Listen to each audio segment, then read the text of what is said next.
Hello everyone, I'm Paul Von Fay, RTD Senior Manager of Engineering Design and Configuration Management and Senior Design Lead on the Downtown Rail Reconstruction Project. We're here at 7th and Colfax with another update.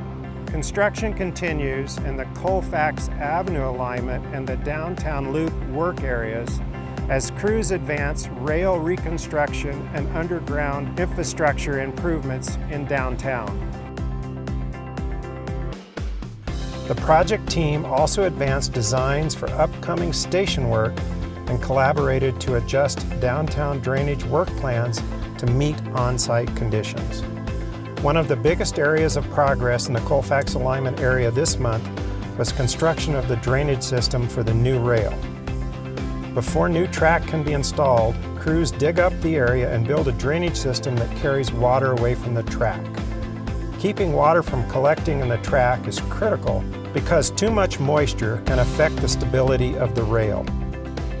Once the drainage system is complete, crews can continue preparing the corridor for new track installation. The new rail being installed this year uses what's called an embedded track system, where the rail is set directly into reinforced concrete and does not use ballast or traditional ties.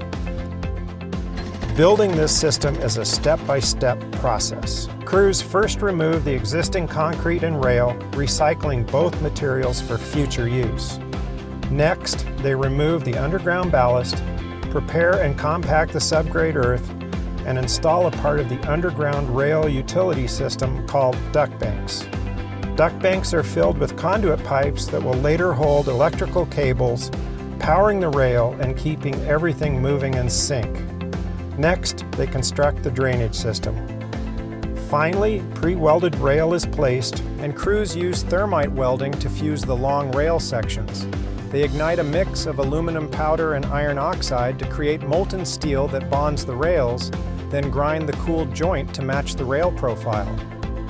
Rail boots and reinforcing steel are installed, and the track is secured with a concrete pour. Embedded track requires less maintenance while offering a longer useful life and faster construction time, all at a cost savings over traditional paved track. Throughout the downtown loop, reconstruction progresses block by block as crews continue removing existing infrastructure, constructing rail system utilities, improving drainage structures, and installing new track. Work on Stout Street between 15th and 16th Streets is nearing completion with the first concrete pour and the downtown loop coming soon. Each step completed this month brings the downtown rail reconstruction project closer to delivering a modernized rail system for RTD's customers for decades to come. Thank you for following our progress. We'll be back next month with another project update.